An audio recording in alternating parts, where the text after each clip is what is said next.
On se retrouve les gars pour une nouvelle vidéo sur l'actualité de Yu-Gi-Oh! Pas mal de nouvelles cartes ont été annoncées, c'est du support pour des archétypes très populaires. Donc je vous fais cette petite vidéo pour vous dire si c'est bien, pas bien, vous donner bien sûr mes impressions. Comme d'hab, n'hésitez pas à commenter pour me dire ce que vous pensez de ces nouvelles cartes, à vous abonner à la chaîne si c'est pas déjà fait et mettre le petit pouce bleu. Comme d'habitude, on commence les vidéos actualité avec le petit tour sur le calendrier des sorties. Nous avons Aline qui est d'ores et déjà présent depuis maintenant quelques semaines, un peu plus de 10 jours, et nous avons pas mal de boosters qui vont sortir dans les futurs mois. Bon, bataille de légende Monster Mayenne, on a l'OTS 28 en juin, Duelista Dance qui sort dans 2 mois, donc c'est vraiment rapproché, hein. Aline et Duad vont être très rapprochés, et c'est la même chose pour Duad et Justice Hunter qui va avoir Yumi, Canine et Dracotail, et on a la team aussi qui a été annoncée, donc ça vous commencez à comprendre, hein. On avance dans le calendrier, on avance dans l'année. La toute première carte que je vais vous énumérer aujourd'hui, c'est une carte du V-Jump, une promo du V-Jump. Le V-Jump étant un magazine qui sort au Japon avec quelques cartes promo qui ne sortent que dans ces produits-là, que dans ces magazines, et qui seront, on ne sait pas quand, chez nous. Ça peut être bientôt comme jamais. Voilà, on peut pas réellement savoir. Là, pour le coup, on a une carte qui s'appelle le pain de pioche et qui est une carte issue de l'animé. On se rappelle avec Jaden qui, le jour du sandwich, veut récupérer le fameux sandwich à l'œuf archi rare, etc. Bah voilà, ils en ont fait une carte Yu-Gi-Oh! Donc la petite ref elle est très cool, c'était au tout début de l'anime GX. Donc c'est une magie normale, le pain de pioche. Si vous avez un monstre dans le cimetière, on peut payer 200 life points, ça c'est le coût pour piocher une carte et la révéler. Puis si c'est un monstre, on applique cet effet selon son attribut, et les effets, il y en a 2 de possibles. Si c'est un attribut différent des monstres dans le cimetière, on pioche 1. Donc si on révèle un No et qu'on a que des darks, on peut piocher 1. Par contre, si c'est le même attribut qu'un monstre qui est dans notre cimetière, on doit défausser une carte et on peut faire qu'un pain de pioche par tour. Bon, on peut se dire que c'est pas fou. En fait, il y a des archétypes qui peuvent profiter de défausser quoi qu'il arrive. Alors tu pioches 1, tu défausses 1, tu peux aussi avoir envie de défausser parce que piocher ça reste quand même fort. Et on pense à Dark World notamment qui pourrait vraiment bénéficier de cet effet de draw 1 défaussé 1 parce qu'ils ont un intérêt à être défaussés comme vous le savez. Donc c'est du support Dark World au final cette carte là, et elle pourra peut-être à un moment donné de la méta trouver une utilité si vraiment il y a un archétype qui a comme mécanique de beaucoup défausser dans son principe de base. Nous avons une autre carte du V-Jump, c'est le dragon armé perceur. Vous allez voir qu'ils font du support pour des archétypes ou des thèmes de GX dans ce V-Jump, on le sait, vu qu'il y a eu le remaster de GX, hein, on le sait aussi pour les 20 ans. Donc le dragon armé perceur, 20 dragons de niveau 3, 1100 attaques, 400 défense, c'est bien sûr du support pour dragon armé, hein, on le voit très bien au niveau du titre et même de l'artwork. Donc cette carte là, on peut en coup envoyer cette carte et un autre monstre vent depuis la main au cimetière, et le reste de ce tour, tous les monstres vent dragons que l'on contrôle gagneront 300 d'attaque. Bon, c'est surtout que ça a un intérêt de foolish depuis sa main des monstres de cet attribut là pour l'archétype. On peut bannir un nombre de notre choix de monstres dragons qui sont minimum de niveau 7 et ou vent depuis le cimetière en coup, pour tuto un monstre dragon depuis le deck à la main dont le niveau est égal au nombre de monstres bannis. Bon, là aussi c'est une petite mécanique pour aller tuto ce que l'on n'a pas. Bon, je sais pas si le support sera vraiment assez fort pour rendre Dragon Armé fort. Je pense pas. Maintenant, c'est toujours bien d'avoir des petites cartes qui viennent supporter ce genre de thématiques du jeu qui sont emblématiques. La suivante carte, c'est le dragon de l'eau légère, un nouveau dragon de l'eau. Et ça fait plaisir. Déjà, l'artwork, il est magnifique. C'est un haut serpent de mer de niveau 4, 1400, 1300. Cette carte est toujours traitée comme dragon de l'eau. Donc ça, c'est quand même assez important. Et cette carte-là, elle est vraiment très intéressante. On peut bannir cette carte que l'on contrôle en coup. Donc ça, c'est pas mal que ce soit un coup. Pour invoquer spécialement 3 monstres eau et ou vent, dinosaures de max niveau 5 depuis le deck en position de défense, mais leurs effets sont annulés. Et aussi, on ne peut pas invoquer SP, monstres dinosaures et serpents de mer exclus de l'extra deck le reste de ce tour. On a une lock dinosaures et serpents de mer, mais cette carte là, vous pouvez la norme. Ensuite, vous pouvez faire effet, je la bannis, pour SP 3 monstres eau ou 20 dinosaures de max niveau 5. Donc on peut vraiment invoquer ce que l'on veut depuis le deck. Donc SP3 depuis le deck, spoiler c'est fort, même s'il y a une log derrière. On peut tout simplement avoir accès par exemple à une énorme toolbox de dinosaures de l'extra deck. Il y en a des niveaux 5, des rangs 5, des rangs 4. Donc en réalité ça te permet vraiment de faire des Evolza etc. assez facilement. Et c'est fondamentalement une bonne carte. Donc elle trouvera peut-être un segment dans la méta. Et quoi qu'il arrive, elle est archi puissante. Nous avons dans le V-Jump du support héros élémentaire. Vous allez voir qu'on a d'autres cartes qui sont du support héros dans cette vidéo. Là c'est un retrain du géant de tonnerre, le géant du tonnerre héros élémentaire tonnerre voltaïque. On sait qu'ils font des petits retrains chaque année d'une carte de la fusion deck comme on dit. Et bien de l'époque de Jaden. Donc là ça demande 2 monstres héros élémentaires d'attributs différents pour le faire. Uniquement invocable par fusion. Si cette carte est invoquée SP et que l'on contrôle plus, que l'adversaire contrôle plus de cartes que vous, on peut détruire toutes les autres cartes sur le terrain. Donc c'est un Raigeki mais sur tout le terrain. Voilà, à l'image d'un Exciton. On peut sacrifier cette carte qui a été invoquée par fusion en utilisant un ou plusieurs matériaux, un ou plusieurs monstres normaux comme matériaux pour cibler un monstre héros élémentaire dans le cimetière et l'invoquer SP. Donc en gros, on peut SP 1 ou 2, j'imagine. Ouais, c'est ça. Non, c'est un seul du coup. Ok, c'est pas en fonction du nombre de monstres normaux.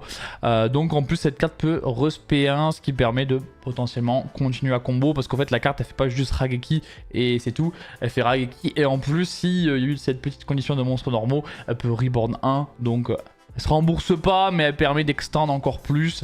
Voilà, c'est une carte intéressante qui est forte pour le go second. Et c'est intéressant d'améliorer les archétypes avec de l'engine ou avec des cartes de l'extra deck en go second plutôt que faire des cartes qui sont broken en go second. Voilà, c'est plutôt intéressant pour le coup cette carte héros élémentaire géant de tonnerre. Nous avons un Tactical Tri-Pack qui va sortir en OCG le 28 juin. Dans ce Tactical Tri-Pack, on a des cartes de support pour héros, notamment héros masqués. Bon, le support héros, ça reste du support pour tous l'archétype héros en général. On a aussi pour du Dark Magician et pour du Mikanko. Voilà, ça m'est revenu Mikanko. Donc on a des cartes de support, notamment 3 cartes par archétype de support. Donc le premier que nous avons, c'est le Corbeau du Crépuscule, héros masqué, ténèbres guerrier de niveau 4 qui peut être tutorisable avec Rota. Intéressant. Si cette carte dans la main, on peut bannir un monstre héros depuis le cimetière pour l'invoquer spécialement. Donc c'est un petit extender, c'est toujours intéressant les extenders. Si cette carte elle est norme ou spé, on peut tuto un monstre héros masqué sauf lui-même depuis le deck ou cimetière à la main. Bon, ça prend quand même H, mais ça a la norme ou spé, tu peux tuto ce que tu veux en héros masqué. Donc c'est un extender qui est aussi normal summon, comme beaucoup de cartes modernes, ça fait un peu les deux et c'est ce qu'on demande à ce genre de carte. Donc je pense que c'est plutôt une bonne carte pour le coup. Nous avons également Fournaise, héros masqué, feu guerrier de niveau 7, 2200, 1000. Donc lui, on peut révéler cette carte depuis la main en coup pour tuto un changement de masque ou une polymérisation depuis le deck à la main, puis ensuite en défausse 1. On peut invoquer que des monstres héros depuis l'extra deck le tour où on active cet effet. Si vous invoquez spécialement un ou plusieurs monstres fusion héros non feu, vous pouvez invoquer cette carte depuis votre cimetière ou la main, mais elle est bannie lorsqu'elle quitte le terrain. Donc c'est une carte qui est assez moderne parce que maintenant les cartes modernes font qu'elles se révèlent depuis la main pour avoir un effet supplémentaire. Donc ça évite de devoir l'invoquer SP ou norme pour bénéficier de son effet. Ça c'est un peu comme les nouvelles cartes Mitsurugi à Bakiri où tu la révèles de ta main pour gagner un effet. Là c'est un peu le même principe, là tu vas tuto une poly, un changement de masque. Et en plus de ça, si tu l'utilises comme matériel pour une fusion, direct après si la fusion elle est non feu tu peux le spé. Donc c'est quand même plutôt pas mal. Donc c'est un extender mais qui permet aussi d'avancer dans ton combo. Bon, ouais, la carte elle fait quand même beaucoup de choses, je pense que ça sera pas mal pour la stratégie. Et on a ensuite une carte bien sûr de l'extra deck qui pète la classe, c'est Atomique, héros masqué, elle est magnifique, vraiment très belle. Feu guerrier de niveau 8, 2600, 2000, uniquement invocable spécialement avec changement de masque, voilà. Étonnant pour un héros masqué. La première fois que cette carte va être détruite au combat ou par un effet de carte, elle n'est pas détruite. Donc il faut pouvoir la pop 2 fois ou la battle 2 fois, vous avez compris. On peut utiliser chacun des effets qu'une fois par tour de cette carte. Si elle est invoquée SP, on peut cibler un monstre héros masqué non feu dans le cimetière ou bannissement et on l'invoque SP en ignorant ses conditions d'invocation. Donc quand elle arrive sur le terrain, elle va permettre d'avoir un body en plus pour potentiellement continuer le combo. Et en une phase, on peut cibler une magie jeu rapide changement dans le cimetière et la recette. Et en plus, ça va amener du follow-up. Donc c'est une vraie pièce de combo cette carte là.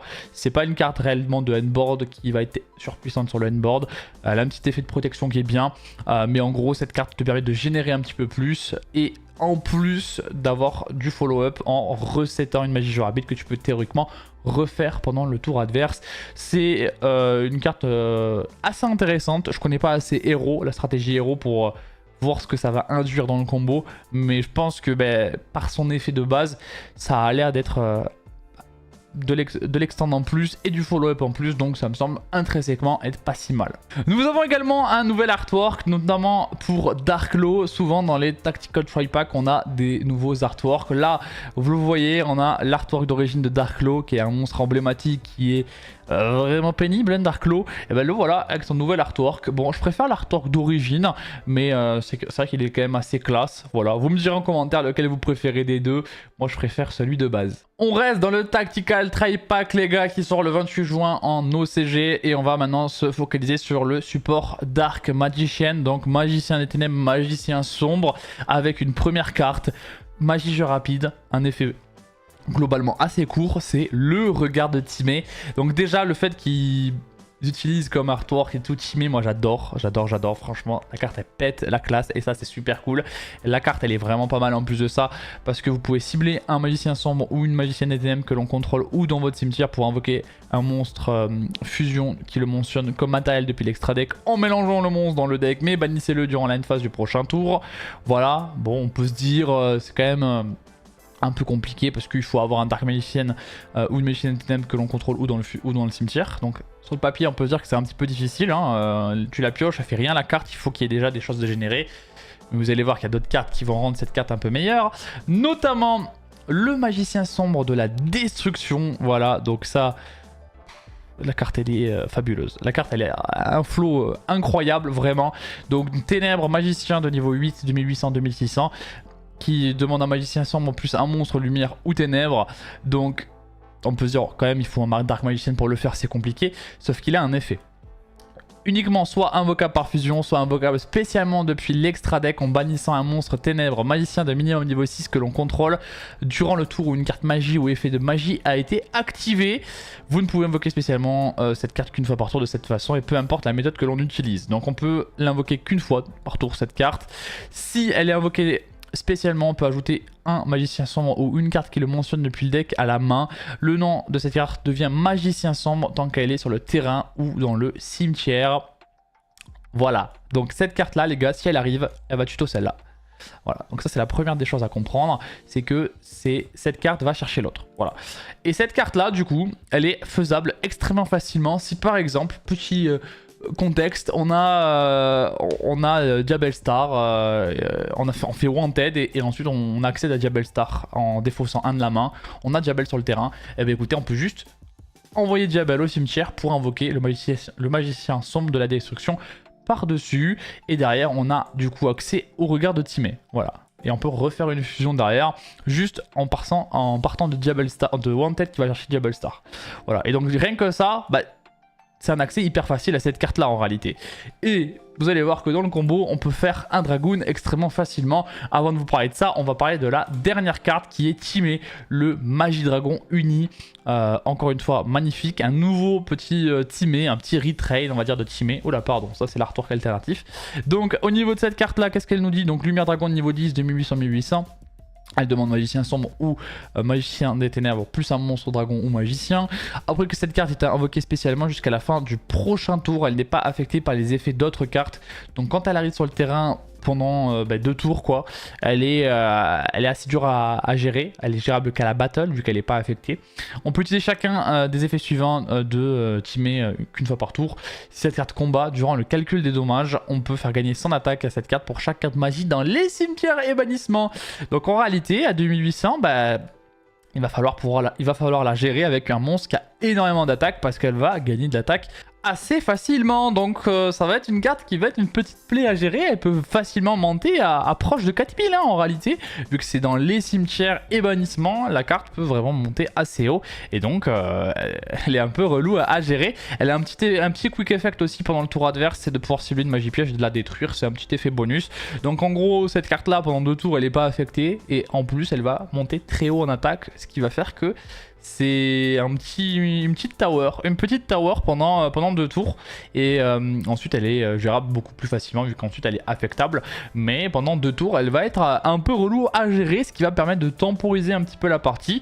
Je vous avais dit que je vais aller vous parler un petit peu de ce qui est possible de faire avec ces 2 cartes là, mais sachez que juste avec un cri, je crois que c'est cri primite, la magie primite, ben, on peut faire un dragoon assez rapidement, que ce soit avec le cri primite ou avec l'engine en général primite. On va pouvoir, je pense, faire des turbo dragoon grâce à ces notamment 2 nouvelles cartes qui sont quand même assez intéressantes. Voilà, donc ça va être une nouvelle composante du jeu de pouvoir faire dragoon assez facilement. Est-ce bien ou mal? Je ne sais pas. En tout cas, c'est bien que ce soit un monstre si puissant qui soit mis à l'honneur. C'est des très bonnes cartes. En tout cas, ça on peut pas dire le contraire.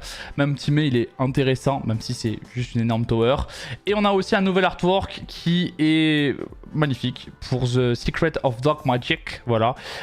L'artwork d'origine et le nouvel artwork qui est vraiment 1000 fois au-dessus. Alors il fait un peu OG et rétro celui-ci, mais le nouveau quand même il est magnifique, rien à dire. Donc franchement pour l'instant les tactical tri-pack que ce soit pour le héros ou pour le Dark Magician, c'est vraiment pas mal du tout. On verra ce que ça donne pour Mikanko, pour l'instant ça n'a pas été annoncé. Voilà les gars, j'espère que cette petite vidéo vous a plu. Je voulais vous faire une petite vidéo quand même rapidement sur ces nouvelles cartes de support, nouvelles cartes pour héros notamment et pour Dark Magician, les petites cartes aussi GX qui étaient assez sympas. J'espère que vous avez aimé la vidéo, je vous laisse ici, c'était SD, tchuss.